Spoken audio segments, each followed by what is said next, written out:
The BALIKATAN exercise just opened today. We're expecting it to be done in the next 2 weeks, and it will end on the 28th of April of this month. Thank you. Good morning, I'm Major General Eric Osman from 3rd Marine Expeditionary Force, and I'm just proud to be here sitting alongside my Philippine counterpart and look forward to answering your questions today. Thank you.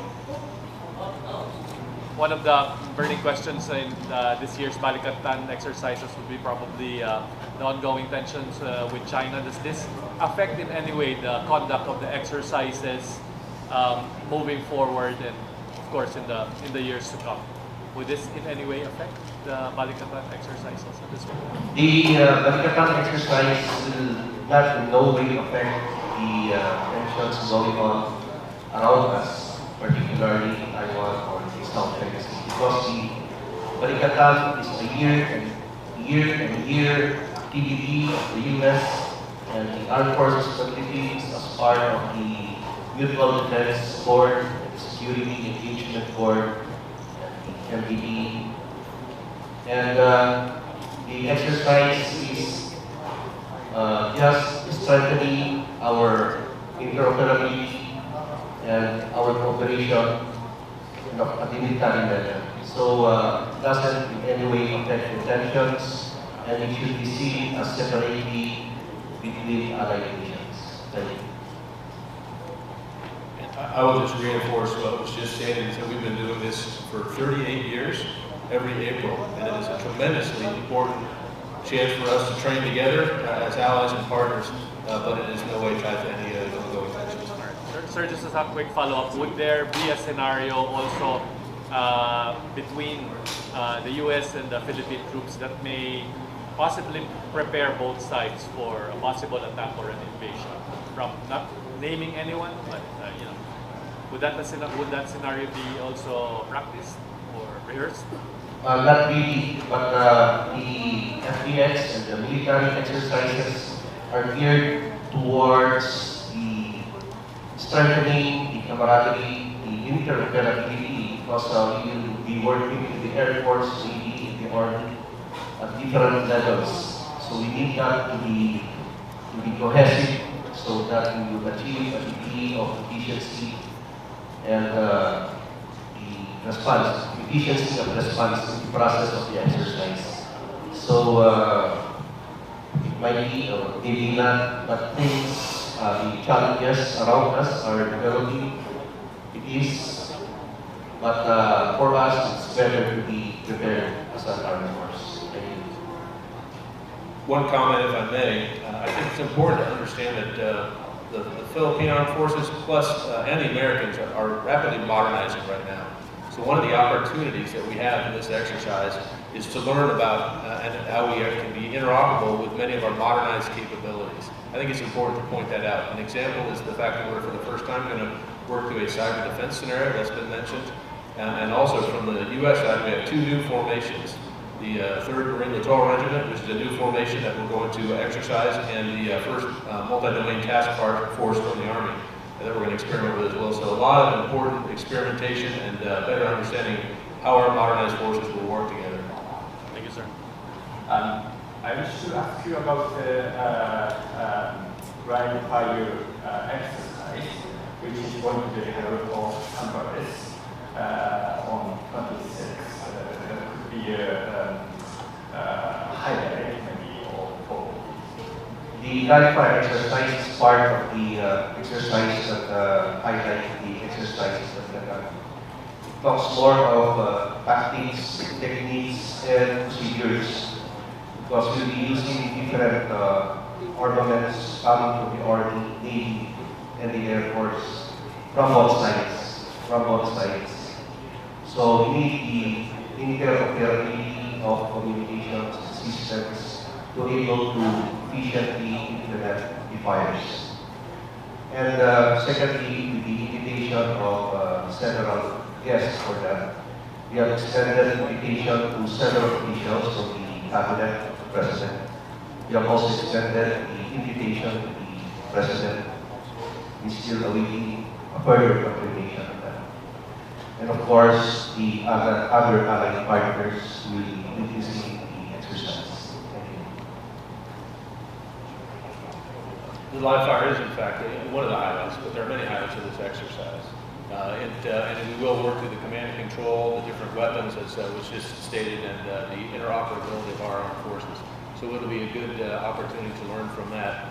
But there's so many other things that are going on that may not seem as exciting, but they are. I will give you an example, is logistics, which is tremendously important to all of us.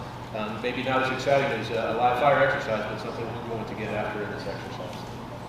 Good morning, I'm Lee Santos from Philippines.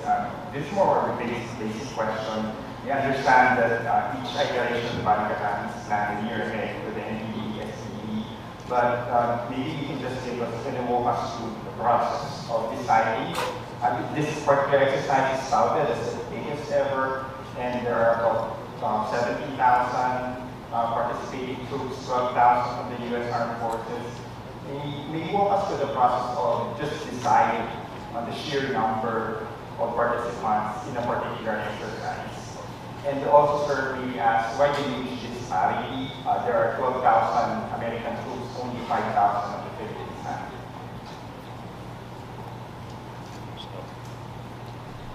I will just tell you two things. One, we value any opportunity to train with our allies and partners. So given the opportunity, we are training across the joint force from a U.S. perspective. This is a wonderful opportunity for us, which is why many of us are eager to participate. What I don't have a good answer for is I don't know what the specific decisions were made to plus it up from previous BALIKATANs. So I apologize. The decisions were made since last year.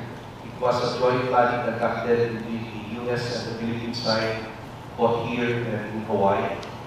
And the last planning, I think, was in December, where everything was cleared up, where the places, what areas to be laid up. It includes the cyber defense, field training exercise, and of course the CPX, and the humanitarian civil response. The HCA activities already started last month, and the targets were decided last December. And they include the other exercise details.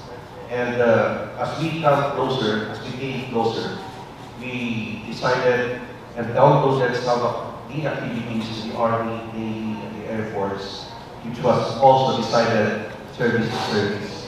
So it's a continuing and ongoing process of planning, replanning, and discussions between counterparts. Just a follow-up question. As we see, there have been protest actions against the conduct of these exercises. Some groups, left-wing groups, some cross-oriented groups expressing concern over the huge volume of participating groups. Some social concerns they're raising, citing previous instances, unfortunate incidents in the past. How do we respond to this criticisms from left and cross-oriented groups? Actually, the response for the cross-oriented groups is that we do not respond. It's a belief on their part, on our part as members of the armed forces. As mentioned, we have to be working together, strengthening our cooperations as we go on, the interoperability on the technical, tactical, and procedural levels should be done. The interested groups, they believe such because it's part of the recruitment process and so on. But evidently, we as a people, as a nation, the Philippines, should be united in a way that the support the armed forces of the Philippines is paramount as part of the protector of the people. Thank you, sir. Sorry. I was just going to add that, as was stated, we'll leave the political discussion to the politicians, but what I will say is, from the U.S. perspective, we're just grateful to be here and intend to be good stewards. We certainly understand that bad behavior can be a bad thing for our relationship with your population, and we're sensitive to that, and we fully intend to be good stewards throughout this exercise. Okay, sir. David Edward. Wala. AP News, Mr. Wallace.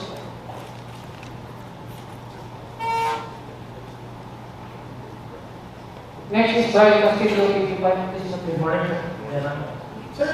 Can you give us, everyone knows that there's great tension, multiple sources of tensions in the region. So can you give us the density of how you feel about the urgency of doing this BALIKATAN in this iteration and in this massive and very detailed way with the ship sinking exercise? What is your sense of urgency that you must do this BALIKATAN in this size and in this intensity? I personally don't feel, we don't feel urgency based on any tensions. There are tensions, we all understand that. But what we do feel is a true value into the partnership with allies and partners throughout the region, and see that as a tremendously important part of the role that we as Americans play in the peace and security and stability in this region. So we're really happy to be here. The tensions going on around us are the country's individual and political decisions today. But for us, in the armed forces, it's more of making ourselves as an armed force be more efficient and effective to respond to any disaster response, terrorism, or any challenges that we face, that make our country face in the future. So we should be prepared in any eventuality in the future, whatever that may. Thank you. Sir, as a follow-up, this is the third iteration of the BALIKATAN. Can you give us a sense of how working together in a war situation is always far from perfect and ideal? Can you give us an idea how, because of the exercises, the two forces have improved their response time to any possible crisis either in Taiwan or in the South China Sea, and the cohesion of the interoperability?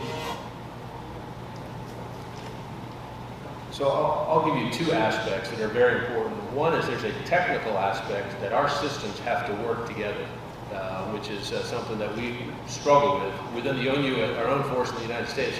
And it's also something that we have to work hard at and exercise with our allies and partners, and we're going to do that in this exercise. So working those systems out from a technical perspective is important.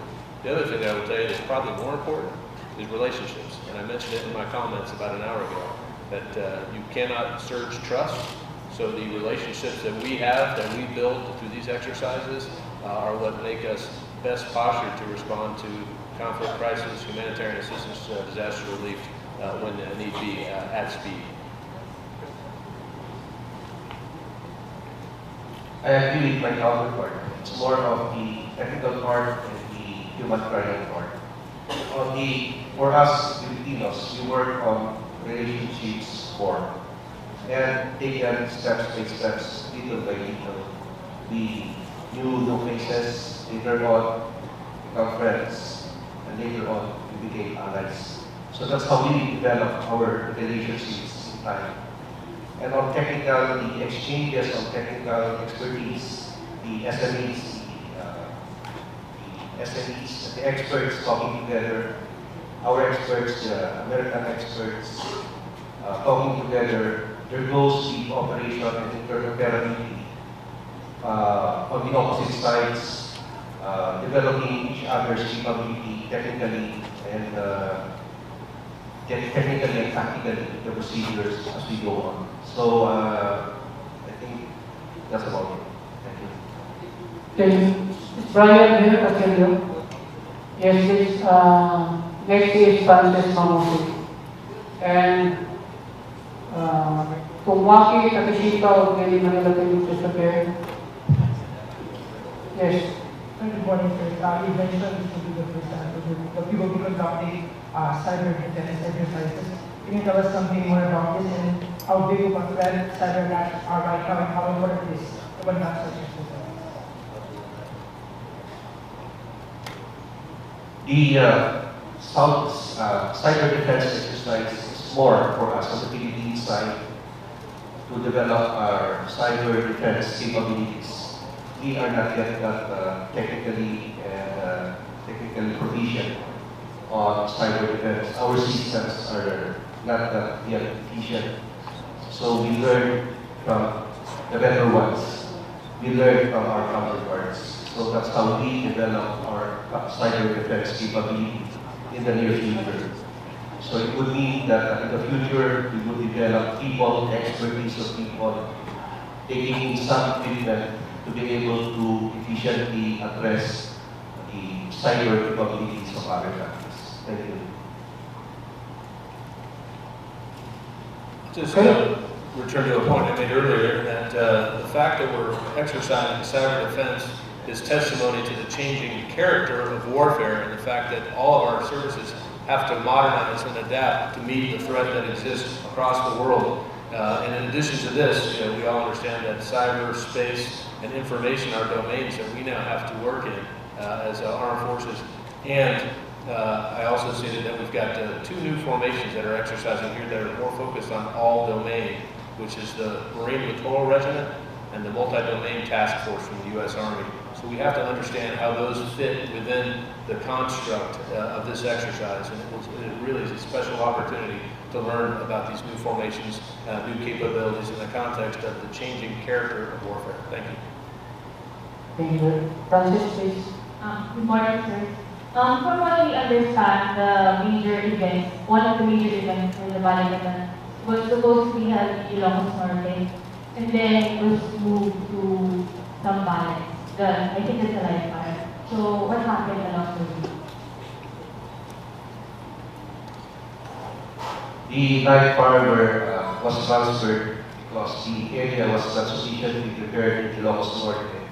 So we located it inside the military camp in the naval education doctrine state to cater more for the armaments that would be coming in during the process of live fire.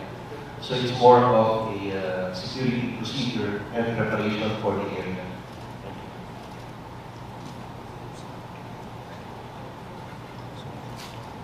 Thank you. So next to us is Mr. Tomawi. Then we will entertain last 2 questions from Sec. Al-Jide of AAP and Mr. Jairo Bonero of Lapo. Good morning. Let me clarify the content, the meaning of the exercise. My question is very simple. Does the exercise include island defense operation or island recapture operation or single activity? Thank you.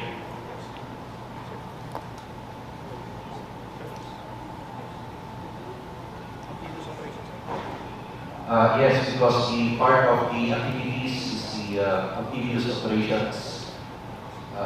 We also have the combined joint logistics over the sea operations that sending logistics over the sea, over any shoreline.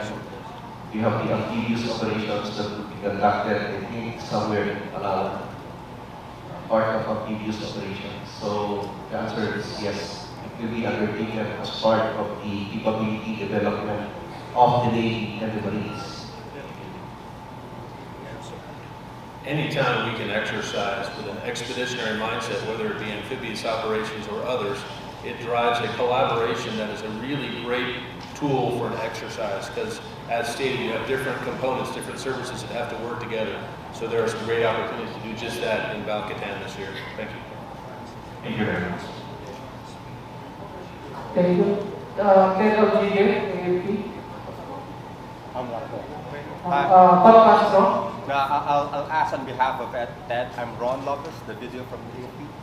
Hi, the Chinese military just concluded a 3-day military exercise, simulating an attack and a blockade of Taiwan. And just wanted to know, how significant is that to the way you plan this military exercise, and what role will the Philippines have in case they won't question becomes a reality? Can you repeat the question? I was able to get the details. Chinese military concluded a military exercise on the Taiwan attack and look in. Yeah, just wanted to ask, is there any exercise that was trained in case that happened? And what will the Philippines do in case that happened? Like when China invaded Taiwan? As we mentioned earlier, the BALIKATAN is a year-on-year activity, and it's a activity between the U.S. and the Philippines coming years. The activity from the Chinese side is their activity, so although tightens the region on that side, I believe that it's for the leadership of each other's country to manage those things in the process. But for us, the Philippines and the armed forces, we try to develop more between the context of capacity development and interoperability with our partner armed forces. Thank you. Nothing to add. All right, last. NHK, last. Hi sir, I'm Pam from NHK. Sir, I just want to ask, how can this BALIKATAN exercises help in terms of protecting the Philippine sovereignty in the West Philippine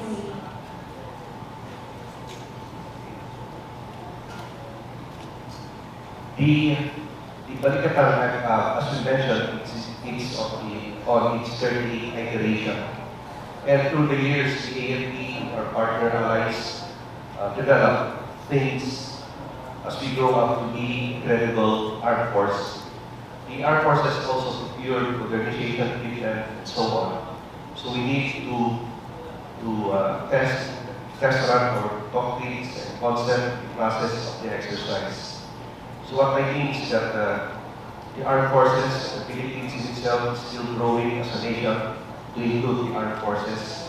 And we will try to learn from others, especially from the US side, technically, the technical exchange, the expertise exchange that are going in.